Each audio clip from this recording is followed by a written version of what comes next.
Conversaciones en el Capitolio con Carlos Ruiz, reportero en el Congreso. ¿Qué tal, amigos del canal Congreso? Venimos hoy hasta donde la senadora Clara López Obregón porque la coyuntura lo amerita, porque las circunstancias políticas están haciendo necesaria una disertación alrededor de un tema que ha planteado desde la semana pasada el presidente Gustavo Petro, la posibilidad de convocar una Asamblea Nacional Constituyente. La senadora Clara López es parte de la bancada del Pacto Histórico, pero además es integrante de la Comisión Primera del Senado de la República, donde se podría tramitar, si es que eventualmente llega, una ley como la que plantea el presidente Gustavo Petro para convocar una Asamblea Nacional Constituyente. Está complicada y caliente la situación, ¿no?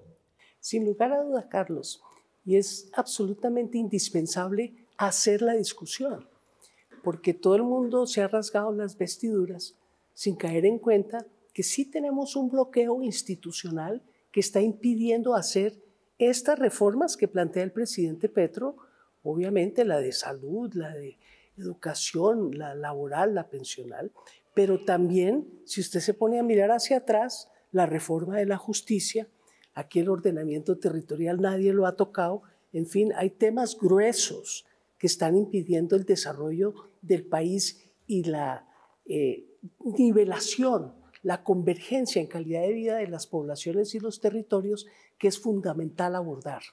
Pero entonces aquí hay este aspecto, senadora Clara López. Primero, la convocatoria del presidente es porque está bloqueada su reforma, su paquete de reformas en el Congreso de la República. ¿Es una acción contra el Congreso? No, yo creo que es mucho más de fondo. Aquí el problema del bloqueo institucional es de atrás. Y la verdad es que si usted mira cómo está Colombia, tuvimos estallido social en el 2019. Lo paró la pandemia, una pandemia de larga duración en que pensamos que todo el mundo iba a salir renovado, con nuevos ímpetus para el cambio en el país, y se recibió con ese impactante explosión social del 2021. Pero se calmaron las cosas y todo siguió igual. Se eligió un presidente democrático, de izquierda, alternativo, con una agenda que todo el mundo conocía, que el pueblo votó, y se han venido reagrupando las fuerzas. Y yo diría que cuando yo hablo de un bloqueo institucional, me refiero a que aquí se ha roto el acuerdo de país. Nosotros necesitamos es un acuerdo país, como el que parecía estarse formando después de la pandemia para salir adelante. Es decir, un acuerdo nacional para convocar la constituyente, para hacer esas profundas reformas que el presidente ha denotado en su listado de 6 puntos, que puede incluso ampliarse, porque ahí hay temas de mucho calado, pero falta, por ejemplo, la reforma de la justicia. El meollo del tema, usted lo ha planteado. Una constituyente debe partir de un acuerdo nacional. ¿Por qué el presidente no planteó en el momento en que hablaba de la Asamblea Nacional Constituyente y todavía no lo ha planteado un consenso político para convocar esa constituyente? Bueno, yo pienso que lo que necesita Colombia para superar la violencia, recuérdese que la violencia no es solo la violencia física, es la violencia simbólica que hemos visto de estos insultos van, insultos vienen, que hay incluso miembros de la oposición que se atreven a insultar en la plenaria al señor presidente de la República. Y la violencia estructural, esa de la exclusión social, de la pobreza, de que hay 952 municipios en este país donde no hay oferta privada de salud y todavía se oponen a las reformas. Entonces, esa violencia integral es la que tenemos que acordar todos los partidos políticos y toda la sociedad colombiana superar. Y si logramos ese gran acuerdo nacional, desde luego que pudiéramos llegar a un desbloqueo a través de una nueva formulación constitucional en una Asamblea Nacional Constituyente. Un paréntesis, la senadora Clara López promovió y presentó en plenaria hace unos meses una constancia, una proposición, más que una constancia, proponiendo que haya un lenguaje moderado de respeto entre los actores políticos. En ese momento todo el mundo aplaudió, pero nadie cumplió. Pues sí, esa era una proposición para cuidar la palabra, para cuidar el lenguaje, para que demos las discusiones de una manera que nos podamos escuchar y entender. Y ahora que usted me plantea, voy a volverla a presentar. Vamos a distribuirla hoy para recordar que todos lo apoyamos en su momento. Pero que quede como aprobación de la mayoría. Ya está aprobada por unanimidad, no por mayoría. Nadie discutió eso. Nadie discutió que el lenguaje hay que cuidarlo y que tenemos que tener respeto mutuo en la deliberación en el Senado, en la deliberación frente a la prensa y desde luego en las redes sociales que se están convirtiendo rápidamente en cloacas violentas. Volvamos al tema de la Asamblea Nacional Constituyente, senadora Clara López, porque algunos sectores, incluyendo sectores de expresidentes de América Latina encabezados por el expresidente Iván Duque, han considerado que esta es una medida, la de plantear una Asamblea Nacional Constituyente, dictatorial y que pone en peligro las instituciones. ¿Hasta allá va la cosa? Mire, es que esa es parte de la violencia simbólica. ¿Cómo va a ser antidemocrático y dictatorial acudir a un artículo de la Carta Magna de la Constitución Política vigente para proponerle al pueblo que dirima unas diferencias? Yo sí pienso que se les va la mano en la discusión y en la retórica, porque no hay nada más democrático que acudir al pueblo. Ahora, lo que sí tenemos que hacer es un acuerdo nacional para ir todos conjuntamente a consultar al pueblo, porque no puede ser una reforma de medio país contra el otro medio país. Claro, un acuerdo nacional, un consenso de partidos y gobierno es necesario. Yo pienso que es no solamente necesario, sino que es prudente, porque en medio de esta polarización, recuérdese que aquí hay senadores que han dicho que el presidente Petro no va a terminar su periodo e incluso están hablando de guerra civil. Sí. Entonces, no, hay que bajarle el tono, hay que volver por el cauce de la discusión y de la deliberación democrática y buscar ese acuerdo para sacar adelante esa convocatoria, que debe ser de todos y de todas. Yo creo que si no es ahora, va a tener que ser después, pero ese acuerdo nacional se lo debemos todos al país. Colombia no puede seguir en este proceso de exclusión social permanente, no puede continuar sin resolver las causas materiales de las que hablaba Belisario Betancur de nuestro conflicto armado interno. Y tiene que no solamente hablar de democracia y respetarla en la forma, sino imbuirse de un espíritu democrático, porque nosotros hoy tenemos una constitución democrática sin mucho demócrata. Es cierto. Bueno, pero también le critican al presidente la oportunidad, porque si bien tiene un sustento constitucional, los artículos 374 y 376, entre otros, permiten la convocatoria de una Asamblea Nacional Constituyente, la oportunidad no parece conveniente para los propios intereses del presidente Petro, porque dicen, en este momento un país tan polarizado, con baja popularidad del presidente Petro, llegan a reunir una Asamblea Nacional Constituyente donde hacen mayoría los contradictores del presidente Petro. ¿Eso lo han calculado ustedes? Pues yo no he estado en esa discusión, pero yo lo que pienso es que lo que se ha abierto es una deliberación pública de las más profundas implicaciones para la democracia y para el pueblo colombiano. Y creo que la debemos dar con madurez democrática y con serenidad.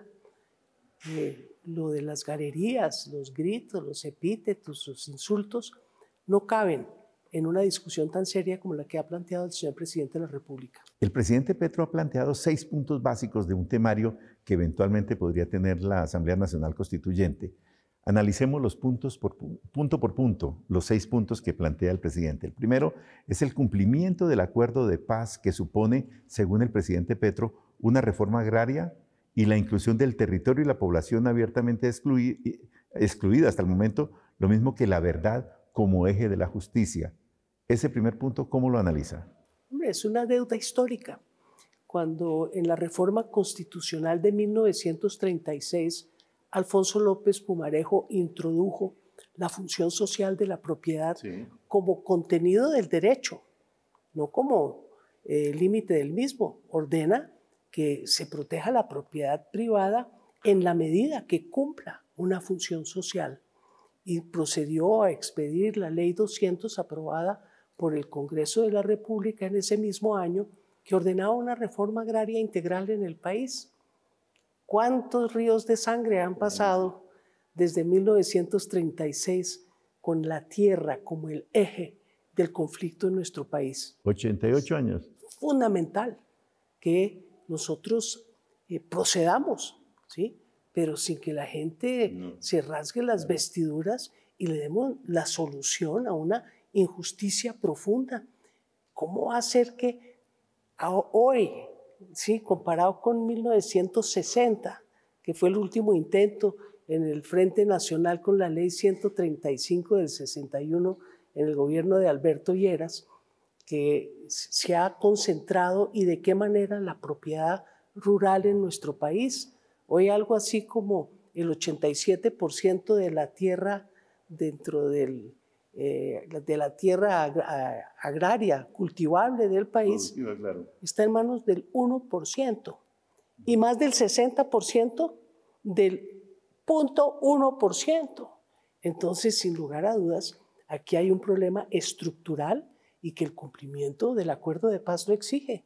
Es constitución y es además un tratado internacional. La tenencia y el uso de la tierra, primer punto, válido para usted. Válido, absolutamente urgente. Claro. El segundo punto, dice el presidente Petro, garantizar en el corto plazo las condiciones básicas de existencia a toda la población colombiana con agua potable, salud y renta para la población más vieja. Sí, esa es la reforma de los servicios públicos.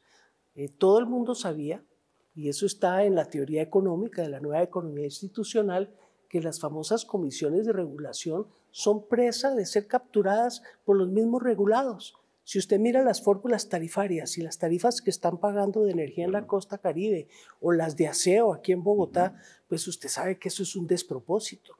Tenemos que reformar todo eso para que volvamos a tener unos servicios públicos que puedan ser al alcance de la gente que necesita un mínimo vital de esos servicios básicos de educación, de salud, de agua, de saneamiento básico y también de internet y desde luego energía eléctrica. Eso es una deuda también fundamental, lo mismo que la dignidad de la vejez con un mínimo estipendio para todo adulto mayor en nuestro país. El tercer punto de la agenda que plantea el presidente Petro para una eventual constituyente, recuperar los objetivos de la Constitución del 91 contrarreformados, según él, en materia de priorizar la educación pública y la reforma agraria. Vuelve a hablar del tema agrario. Y la educación pública y la salud, porque fíjese usted qué pasó en el año 2002. Empezó la recentralización de la descentralización que había propiciado la constituyente del 91, la involución. Entonces, la Constitución ordenó un porcentaje creciente de los ingresos corrientes de la nación que han de distribuirse entre todos los municipios para resolver el tema del agua potable, el tema del alcantarillado, el tema de la salud y el tema de la educación. Y hoy en día estamos otra vez como estábamos antes de la Constitución del 91. En el 2002 era el 40% de los ingresos corrientes de la nación que se repartían entre los municipios. Hoy estamos en la mitad de eso. Entonces sí ha habido una contrarreforma constitucional que no ha impedido cumplir con los básicos sociales que ordena la Carta de Derechos. Exacto. Y aumenta la población con necesidades básicas insatisfechas. Pues claro, y la gente que está en todos esos municipios olvidados, en la periferia de las ciudades y en la periferia del país, donde el Estado todavía no ha llegado. El cuarto punto, constitucionalizar, dice el presidente Petro, la lucha contra el cambio climático y la descarbonización de la economía. Es porque hay una gran resistencia, ese negacionismo de que no existe el cambio climático, de que la ciencia se encargará de eso más adelante, niega que esto es un tema vivencial, de supervivencia de la humanidad, pero principalmente y empezando con los más vulnerables y los más débiles, que es a los que más ataca el cambio climático y lo estamos viendo con los ojos, con los deslaves, con las inundaciones, con las sequías, con los incendios. Entonces sí hay que constitucionalizar un mandato que ponga la actividad del Estado y de la empresa privada en nuestro país en consonancia con los compromisos adquiridos en todas las cumbres del clima, una de las cuales se va a realizar este año en la ciudad de Cali. La COP16 es biodiversidad, la defensa de la biodiversidad. El quinto punto, garantizar que la política monetaria, manteniendo la independencia del Banco de la República, priorice el empleo y la producción, temas que a usted le interesa mucho. Claro, una palabrita. Sí. Sí, imagínense usted, todos los que saben de macroeconomía saben que en el ciclo económico se debate entre la inflación y el desempleo. Y aquí, para salvaguardar las grandes fortunas, le dijeron al Banco de la República, usted solo cuide la inflación, olvídese del desempleo. No, hay que ponerlo a equilibrar esos dos fundamentales valores, entre otras cosas, porque eso debe ser una sorpresa aquí para los economistas criollos, es lo que hace la Reserva Federal de los Estados Unidos. ¿Sí? Claro. Combina las... Claro, es que baja la inflación, pero no decrece el empleo. Claro, no, es que tiene que equilibrar la oferta monetaria, el manejo del flujo del dinero para promover el crecimiento económico cuando hay ralentización de la economía como en estos momentos y para disminuir el recalentamiento cuando se produce inflación. Esto implícitamente es una crítica del presidente porque el Banco de la República ha venido aumentando las tasas de interés o duró mucho tiempo aumentando las tasas de interés y eso afectó la demanda y la demanda afectada afecta a la producción. Y entonces ahora dicen, no, se acabó el crecimiento de la vivienda, pero ¿cómo no? ¿Quién va a poder acceder a los créditos con esas altísimas tasas de interés? Y eso afecta el empleo, por eso es que tienen que balancear. Sí, y hay otro punto, el sexto, que plantea el presidente como parte del temario de la eventual Asamblea Nacional Constituyente y es cumplir la orden de la Constitución de hacer un reordenamiento territorial que los poderes constituidos, léase el Congreso, dice el presidente, no cumplieron porque su base electoral depende del actual ordenamiento territorial que es de la Constitución de 1886.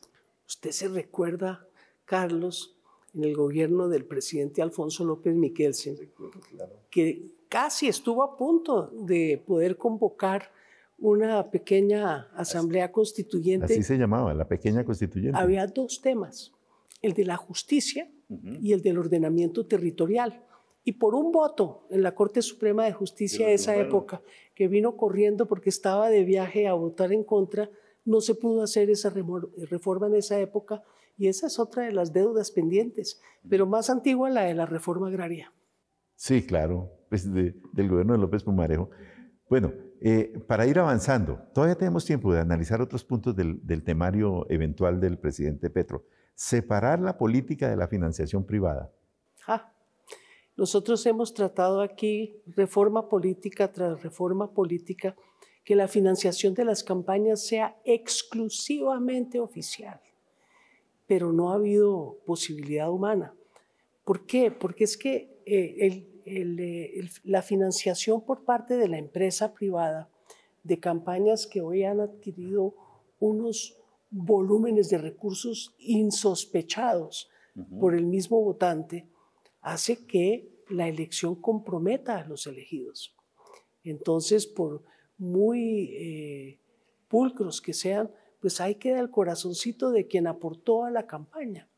Entonces yo sí creo que esa es una de las maneras de empezar a limpiar la política de intereses creados, para que no haya conflicto de interés de ninguna naturaleza entre el elegido y su decisión al momento de afectar intereses particulares que se necesitan en un país con la concentración de riqueza, de ingresos y poder económico como el que tiene hoy Colombia. Fíjese usted, uno de los temas de la reforma pensional es ese. ¿Cómo se van a afectar los intereses del magnate más grande del país, dueño de uno de los dos principales fondos de ahorro privado de las pensiones?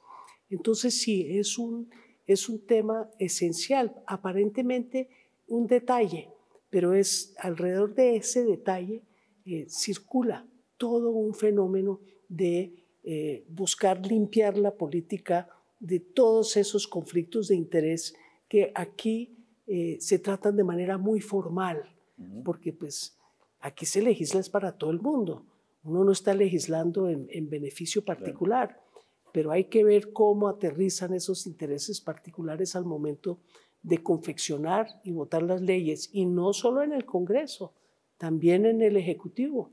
Es una verdad de perogrullo que más importante de cuánto Estado o cuánto mercado es quién hace las normas. De acuerdo. Y nos quedan unos segunditos finales para analizar un octavo punto que yo encuentro que es importante también, el de la reforma a la justicia, porque dice el presidente Petro que la justicia se ha construido para un sistema de venganza punitivista y politizada. Así es. Y la verdad, fíjese usted que uno de los temas que está en disputa es la memoria. ¿Qué es lo que ha pasado? ¿Dónde están las responsabilidades del conflicto armado? ¿En una sola de las partes? ¿Está el Estado involucrado? ¿Y qué pasó con los terceros responsables? Los empresarios, los terratenientes que financiaron a los grupos paramilitares que asolaron los campos de Colombia y los siguen asolando sus herederos. Entonces sí, sin lugar a dudas, nosotros estamos en un momento de disputa de la memoria, que es de disputa de cómo vamos a manejar el presente para confeccionar el futuro. Y sin lugar a dudas, la reforma de la justicia entra de lleno, porque un país de impunidad permanente y de justicia parcializada en favor de quienes ostentan poder es un país que no puede sacar adelante una realidad de las grandes mayorías por las disputas de los de arriba. Senadora, muchísimas gracias por haber estado en estas conversaciones en el Capitolio Nacional, temas interesantes y de actualidad que ustedes han podido apreciar. Muchas gracias por la atención y continúen ustedes en Canal Congreso. Conversaciones en el Capitolio con Carlos Ruiz, reportero en el Congreso.